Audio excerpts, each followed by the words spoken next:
जय श्री कृष्ण मित्रों। एक बार भगवान श्री कृष्ण द्वारिका नगरी में विश्राम कर रहे थे। तभी वहां देवी लक्ष्मणा भगवान श्री कृष्ण के समीप आकर बैठ जाती है और उनसे कहती है, हे प्रभु, आप मुझे कोई कथा सुनाइए। तभी भगवान कृष्ण कहते हैं, देवी लक्ष्मणा, आज हम तुम्हें तुलसी के जन्म की कथा सुनाने जा रहे हैं और तुलसी की पूजा करने से मनुष्य को किस फल की प्राप्ति होती है, वह सब आज इस कथा के माध्यम से आपको बताएंगे। मित्रों, आप सभी बंधु इस कथा को पूरा सुनना। इसे सुनने मात्र से ही आपके सारे पाप मिट जाएंगे। चलिए कथा प्रारंभ करते हैं। कहते हैं कि तुलसी ने पूर्व जन्म में राक्षस कुल में वृंदा नाम की लड़की के रूप में जन्म लिया था। राक्षस कुल में जन्म के पश्चात भी ये बचपन से ही भगवान विष्णु की पूजा करती थी और उनकी परम भक्त बन गई। जब वृंदा जवान हुई तो उनका विवाह राक्षस कुल में ही राक्षसी रीति रिवाज से दानवराज जलंधर के साथ कर दिया गया। वृंदा बचपन से ही शांत और सरल स्वभाव की थी। वृंदा एक पतिव्रता स्त्री थी। वह अपने पति के अलावा किसी और पुरुष की ओर आंख उठा के भी नहीं देखती थी। वह सदा अपने पति की सेवा करती और उसकी आज्ञा का पालन करती। एक बार देवताओं और दानवों के मध्य युद्ध छिड़ गया। इस युद्ध में जालंधर भी भाग लेने के लिए जाने लगा तो वृंदा ने कहा, हे स्वामी, आप युद्ध पर जा रहे हैं। आप जब तक युद्ध में रहेंगे मैं आपकी जीत के लिए पूजा करूंगी और जब तक आपकी जीत नहीं हो जाएगी मैं पूजा अनुष्ठान करती रहूंगी। मैं आपसे यह संकल्प लेती हूं और यह संकल्प कभी नहीं छोड़ूंगी। फिर जालंधर ने वृंदा को गले से लगाया और फिर युद्ध के लिए घर से निकल पड़ा और वृंदा पूजा अनुष्ठान का संकल्प लेकर पूजा करने के लिए बैठ गई। वृंदा के पूजा पाठ के प्रभाव के कारण देवता भी जलंधर को पराजित नहीं कर सके। जब सारे देवता हारने लगे तो उन्हें भय लगने लगा, तो वे सब सोचने लगे, क्या किया जाए।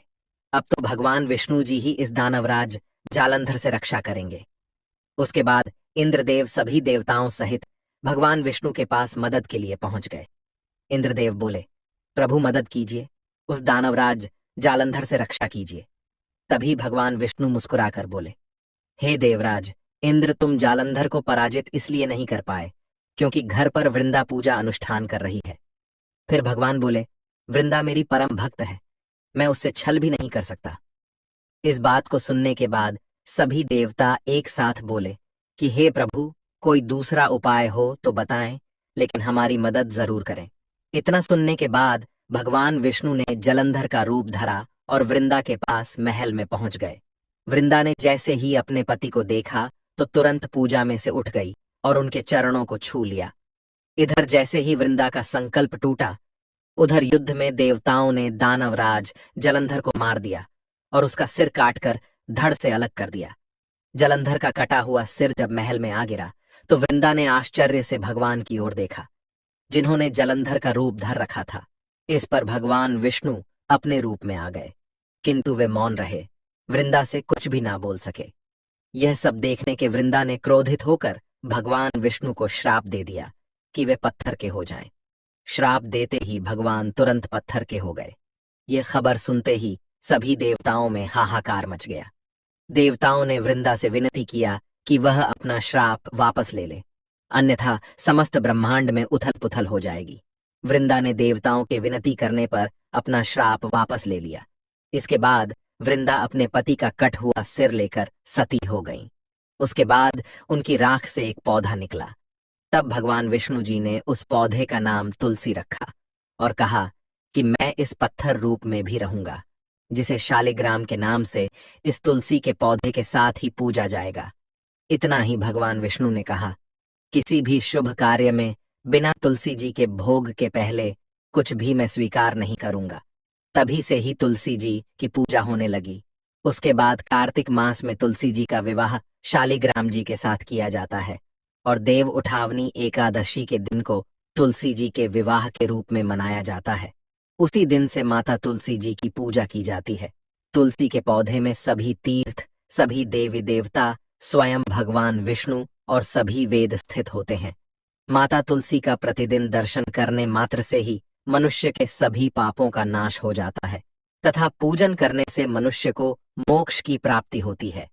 और जब मनुष्य की मृत्यु होती है तो उसके श्राद्ध कर्म में तुलसी जी का अत्यंत महत्व है। माता तुलसी के पत्र से पूजा करने से व्रत, यज्ञ, जप, हवन करने का पुण्य प्राप्त होता है। हिंदू धर्म में तुलसी के पौधे का महत्व सबसे अधिक है। इस अलौकिक ब्रह्मांड में सबसे पहले तुलसी जी की पूजा लक्ष्मीपति भगवान विष्णु जी ने की थी। भगवान कृष्ण कहते हैं, जिस प्रकार से ब्रह्मलोक में ब्रह्मा जी का इंद्रलोक में, इंद्र को कैलाश पर भोलेनाथ और माता पार्वती को ऐश्वर्य की प्राप्ति है, उसी प्रकार से पृथ्वी लोक में तुलसी के कारण ही पवित्रता प्राप्त है, क्योंकि माता तुलसी स्वयं देवी लक्ष्मी का अवतार मानी जाती हैं।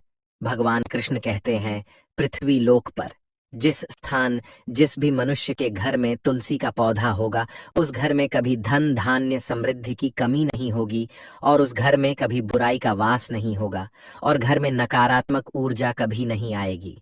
जिस घर में तुलसी का पेड़ होता है, वह घर अत्यंत पवित्र होगा। इसी कारण से हमें हमारे घर में तुलसी का पौधा अवश्य ही लगाना चाहिए। जन्म की कथा सुनने के बाद देवी लक्ष्मणा बोली, प्रभु, हमने पृथ्वी लोक पर कुछ मनुष्य को देखा, वे तुलसी के पेड़ में जल देते हैं, और कुछ मनुष्य तुलसी के पौधे का अपमान करते हैं। देवी लक्ष्मणा कहती है, हे स्वामी, आप हमें बताइए कि प्रतिदिन जल अर्पित करने से मनुष्य को क्या फल मिलता है, और प्रातःकाल स्नान करके सूर्योदय से पहले तुलसी के पेड़ में पानी देने से हमें किस फल की प्राप्ति होती है, और तुलसी को जल अर्पित करते समय कौन से मंत्र का उच्चारण करना चाहिए? कृपया आप मुझे विस्तार से बताइए। भगवान श्री कृष्ण कहते हैं, हे देवी, यह प्रश्न आपका ही नहीं, अपितु समस्त संसार के कल्याण के लिए पूछा गया प्रश्न है। तुम्हारे इस प्रश्न का उत्तर देने से पूर्व मैं तुम्हें एक प्राचीन काल में घटित हुई एक घटना सुनाता हूं, जिसे सुनने के बाद आपके सभी प्रश्नों के उत्तर मिल जाएंगे। प्रतिदिन सुबह तुलसी के पेड़ को जल देने से जो फल मिलता है, उसी का वर्णन मैं इस कथा में करूंगा। इसीलिए तुम इस कथा को ध्यानपूर्वक सुनना। इस कथा को जो भी मनुष्य पूरी सुनेगा, उसे पुण्य प्राप्त होता है, और उसे उसके द्वारा किए हुए पापों से भी मुक्ति मिलती है। तभी देवी लक्ष्मणा कहती हैं, हे प्रभु, आपके मुख से यह कथा सुनकर मैं धन्य हो जाऊंगी। कृपया आप इस कथा को मुझसे सुनाइए। तब भगवान श्री कृष्ण देवी लक्ष्मणा को वह कथा सुनाना प्रारंभ करते हैं। भगवान श्री कृष्ण कहते हैं, हे देवी, प्राचीन समय में मध्य देश नाम का एक राज्य था। वहां एक अत्यंत सुंदर नगर बसा हुआ था। उसी नगर में जयमनीय नाम के एक ज्ञानी ब्राह्मण निवास करते थे। वे अत्यंत गुणवान, चरित्रवान, धर्म कार्य करने वाले तथा वेदों के मार्ग पर चलने वाले थे। उन्होंने समस्त पुराणों और वेदों का अध्ययन किया हुआ था। वे शास्त्र विद्या में भी निपुण थे। उस नगर में ब्राह्मण को बहुत ही इज्जत और सम्मान मिलता था, किंतु उसकी पत्नी को लोग तनिक भी पसंद नहीं करते थे। नगरवासी उसे दुराचारी कहकर पुकारते थे। क्यों? कि ब्राह्मण की पत्नी के कर्म ही उसके नाम के अनुसार थे। वह सदैव ही अपने पति को अपमानित करती थी, सदैव अपने पति के लिए अपशब्द बोलती और ब्राह्मण को दुख देती थी। पति के लिए कभी भोजन नहीं बनाती थी। कोई भी व्यक्ति उसके घर पर आता तो वह उन्हें गाली देती और अपमानित करके भगा दिया करती थी, और स्वयं काम वासना के भाव से उन्मत्त होकर रोजाना अन्य व्यभिचारिणी स्त्रियों के साथ इधर उधर घुमा करती थी। वह अपने पति से थोड़ा भी प्रेम नहीं करती थी और अन्य पुरुषों के सामने अपने ब्राह्मण पति की बेइज्जती किया करती थी। उसका मन पति को छोड़कर पराये पुरुषों में लगा रहता था। उसने कभी अपने पति से प्रेम से बात नहीं की, किंतु पराये सुंदर सुंदर पुरुषों के संग बैठकर दिन भर बातें करती और उनके साथ घूमने जाती थी। पराये पुरुषों को अपनी ओर आकर्षित करने के लिए वह सुंदर सुंदर आभूषण पहनकर और सज धज कर नगर में कहीं यहाँ तो कहीं वहां घूमने जाया करती थी। कभी कभी वह पर्वतों और पहाड़ों के पास से गुजरने वाले रास्ते के पास जाके खड़ी रहती और राह से गुजरने वाले सुंदर पुरुषों को ताका करती।